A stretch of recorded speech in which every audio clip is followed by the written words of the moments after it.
സിസ്റ്ററിന്റെ പേര് ജമുന, ഇരുമ്പനം എന്ന സ്ഥലത്തു നിന്നാണ് കടന്നു വരുന്നത്. മകൾക്ക് കിട്ടിയ ഒരു അത്ഭുത സാക്ഷ്യം പറയുവാനാണ്. മോൾക്കാണ് അത്ഭുതം ഉണ്ടായത്. മകൾ UK-യിൽ പഠിക്കുവാൻ പോയി. കഴിഞ്ഞ മാസം നടന്ന പരീക്ഷ വളരെ ടഫായിരുന്നു. ജയിക്കുമെന്ന് പോലും ഉറപ്പുണ്ടായില്ല. പക്ഷേ സിസ്റ്റർ വിശ്വാസത്തോടെ ചർച്ചിൽ വന്ന് പ്രാർത്ഥന വിഷയം എഴുതി പ്രാർത്ഥിച്ചു. ഉന്നത വിജയം അവർ ഉദ്ദേശിക്കുന്നതിൽ അപ്പുറമായി ലഭിച്ചു എന്നാണ് സിസ്റ്റർ നമ്മളോട് സാക്ഷ്യപ്പെടുത്തുന്നത്. കൈകളടിച്ച് കർത്താവിനെ സ്തുതിക്കാം. നല്ല വിജയത്തോടെ പാസ്സാകാൻ കഴിഞ്ഞു. അതൊരു വലിയ സന്തോഷമുള്ള കാര്യമാണ്. സന്തോഷത്തോടെ. ഈ ബ്രദറിന്റെ പേര് ഷൈജു എന്നാണ്, പറവൂരിന്നാണ് വരുന്നത്. ഈ ബ്രദറിന് 3 മാസമായിട്ട് ബീഫ് കഴിക്കുമ്പോൾ അലർജി ഉണ്ടായിരുന്നു. ബീഫ് എന്ന് പറഞ്ഞാൽ നമുക്ക് മറക്കാൻ പറ്റാത്ത കാര്യമല്ലേ. അതുമൂലം ബ്രദറിന് കൈകാലുകളിൽ ചൊറിച്ചിൽ വരും, ശ്വാസം മുട്ടുന്ന അനുഭവത്തിലേക്ക് വരുമായിരുന്നു. അലർജി ഉണ്ടായിട്ട്, ബീഫിന് അലർജി ഉണ്ടായി. കഴിഞ്ഞ നമ്മുടെ സീരിയസ് ആയിട്ട് ചിന്തിക്കാതിരിക്കരുത് കേട്ടോ. അങ്ങനെ കഴിച്ചിട്ട് മരണം വരെ ഉണ്ടായ ആളുകളെ നമുക്കറിയാം. ചെറിയ കാര്യമല്ല. ചില അലർജികൾ ശ്വാസം മുട്ടൽ കൊണ്ടുവരും. ചികിത്സിക്കാൻ പറ്റിയില്ലെങ്കിൽ ആൾ മരിച്ചു പോകും. കർത്താവ് ചിലരെ കരുതുന്ന കൃപയ്ക്കായി നന്ദി. പറഞ്ഞേട്ടെ. കഴിഞ്ഞ മാസത്തെ നമ്മുടെ പബ്ലിക് മീറ്റിൽ വന്നപ്പോൾ ബ്രദറിനോട് ഈ കാര്യം പറഞ്ഞ് പ്രാർത്ഥിച്ചു. 2 ദിവസം കഴിഞ്ഞ് ബീഫ് കഴിച്ചു നോക്കി, യാതൊരു കുഴപ്പവുമില്ല എന്നാണ് ബ്രദർ സാക്ഷ്യം. നല്ലോണം കഴിച്ചു. ബീഫൊക്കെ നമ്മൾ എങ്ങനെയാ ഒഴിവാക്കുന്നത് അല്ലേ? ഒന്ന് കൈയടിച്ച് കർത്താവിനെ സ്തുതിച്ച് സന്തോഷത്തോട് പോയാട്ടെ. സിസ്റ്ററുടെ പേര് സിസിലി സണ്ണി. കാക്കനാട് വാഴക്കാലെന്നാ വരുന്നത്. ഈ സിസ്റ്ററിന്റെ ഹാർട്ട് ഇടക്ക് വളരെ ശക്തമായിട്ട് ഇടിക്കുമായിരുന്നു. ഹാർട്ടിന് ഇടിപ്പ് കൂടുതലായിരുന്നു. ഒരു 6 മാസമായിട്ട് ആ പ്രശ്നം ഉണ്ടായെന്ന് പറഞ്ഞു. അത് കഴിഞ്ഞ് നോർമൽ ആകുകയും ചെയ്യും. കഴിഞ്ഞ പബ്ലിക് മീറ്റിംഗിൽ സിസ്റ്റർ ഒന്ന് പ്രാർത്ഥിച്ചു. ബ്രദറ് ആ പ്രാർത്ഥിച്ചതിന്റെ ഫലമായി സിസ്റ്ററിന്റെ ഹാർട്ട് ബീറ്റ് നോർമലായി എന്നാണ് പറയുന്നത്. ഒന്ന് കൈയടിച്ച് കർത്താവിനെ സ്തുതിക്കാം. ചേച്ചി എന്നു പറഞ്ഞ എന്തു ഹാർട്ടിന്റെ പ്രശ്നമായിരുന്നു? ഇടയ്ക്കിടയ്ക്ക് നല്ല സൗണ്ട് വരും, പിന്നെ സൗണ്ട് അങ്ങ് കുറയും. അപ്പം വന്ന് വിയർക്കും ശരീരം നല്ലതായിട്ട്. ഇപ്പോൾ വീട്ടിൽ പറഞ്ഞപ്പോൾ ഹോസ്പിറ്റലിൽ പോയി ചെക്കപ്പ് ചെയ്യാൻ പറഞ്ഞു. പോകുന്നില്ല. പോയാൽ അവർ ചെക്കപ്പ് ചെയ്യും പല. അത് ചേച്ചി പറയുന്നത് കുറച്ച് സീരിയസ് ആയ കാര്യമോ. ഇടിക്കുമ്പോൾ വേർക്കാന്ന് പറഞ്ഞ ആള് കുറച്ച് പന്ന സാധനമോ. പക്ഷേ അത് മാറിയെന്ന് പൂർണ്ണമായിട്ട് ഉറപ്പായി. ഒന്ന് കൈയടിച്ച് കർത്താവിനെ സ്തുതിച്ച് ആമേൻ.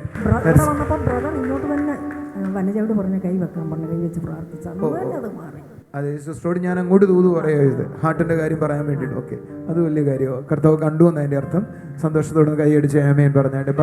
കൂടാതെ 2 കൈകൾ ഉള്ളം കൈകളിലും കുരുക്കളുണ്ടായിരുന്നു. 2 ഉള്ളം കൈയിലും കുരുക്കളുണ്ടായിരുന്നു. എന്ത് ഈ കുരുക്കൾ എന്ന് പറയുന്നത്?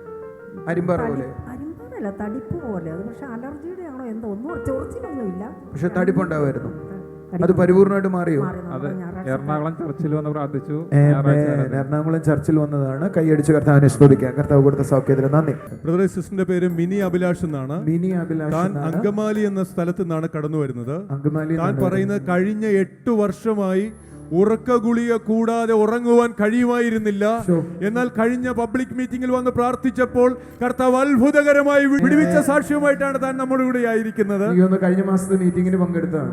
8 വർഷമായിട്ട് ഉറക്ക ഗുളിക കഴിച്ചാണ് ഉറങ്ങുന്നത്. എനിക്ക് തോന്നുന്നു കഴിഞ്ഞ മാസം നമ്മൾ ഉറങ്ങാത്തവർക്ക് വേണ്ടി പ്രാർത്ഥിക്കുകയൊക്കെ ചെയ്തു അല്ലേ? ഒന്ന് കൈയടിച്ച് കർത്താവിനെ സ്തുതിച്ച്. സിസ്റ്റർ പറയുന്നത് ഇങ്ങനെയാണ്. താനൊരു മരണ വീട്ടിൽ ചെന്നാൽ അന്ന് തനിക്ക് ഭയം മൂലം പിന്നെ അങ്ങോട്ട് ഉറങ്ങാനേ പറ്റുകയില്ല. പിന്നെ ഗുളികയിൽ ആശ്രയിച്ചായിരുന്നു താൻ കഴിഞ്ഞ 8 വർഷമായിട്ട് മുന്നോട്ട് പോയിക്കൊണ്ടിരുന്നത്.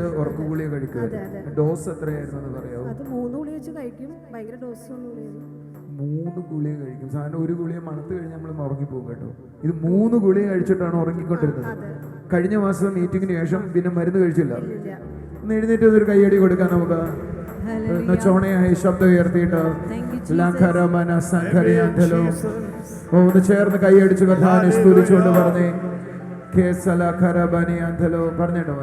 കഴിഞ്ഞ മീറ്റിംഗിൽ ബ്രദർ പൈശാചിക ശക്തി ബാധിച്ചവർക്ക് വേണ്ടി പ്രാർത്ഥിക്കുമ്പോൾ ഈ സിസ്റ്റർ പറയുന്നത് താൻ മുന്നോട്ട് വന്നു, തന്നിൽ നിന്നും ആ ദുർശക്തി പോയി, അന്നു മുതൽ സുഖമായി ഉറങ്ങിയെന്നാണ് താൻ സാക്ഷ്യപ്പെടുത്തുന്നത്. അതൊരു വലിയ കാര്യവും. ആ കൈകളടിച്ച് കർത്താവിനെ നമുക്കൊന്ന് സ്തുതിക്കാം. കർത്താവ് കൊടുത്ത സൗഖ്യത്തിന് നന്ദി. കർത്താവ് ഇതിന്റെ മോൾക്ക് കൊടുത്ത അത്ഭുത വിടുതലിനായി നന്ദി. അപ്പം താങ്ക് യു. ഇനി എന്തെങ്കിലും ചേച്ചിക്ക് പറയാനുണ്ടോ? ഇതൊരു നല്ല സാക്ഷിയോ പറയുന്നത്, അതും കൂടെ കേട്ടെ.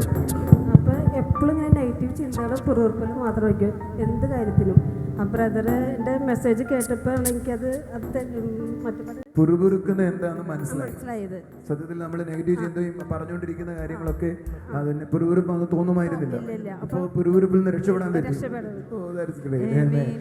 എന്ന് ചൊണേ നിങ്ങൾ ആരെങ്കിലും പിറുപിറുപ്പ് എന്ന് പറഞ്ഞ വിഷയത്തെ ഞാൻ പഠിപ്പിച്ച് കേട്ടവർ എത്ര പേരുണ്ട്? ഒത്തിരി പേര് കേട്ടവരുണ്ട്. കേട്ടിട്ടില്ലെങ്കിൽ നിങ്ങൾ യൂട്യൂബിൽ കിടപ്പുണ്ട്. 4 മെസ്സേജോളം ഉണ്ട്, നിങ്ങളത് കേൾക്കണം.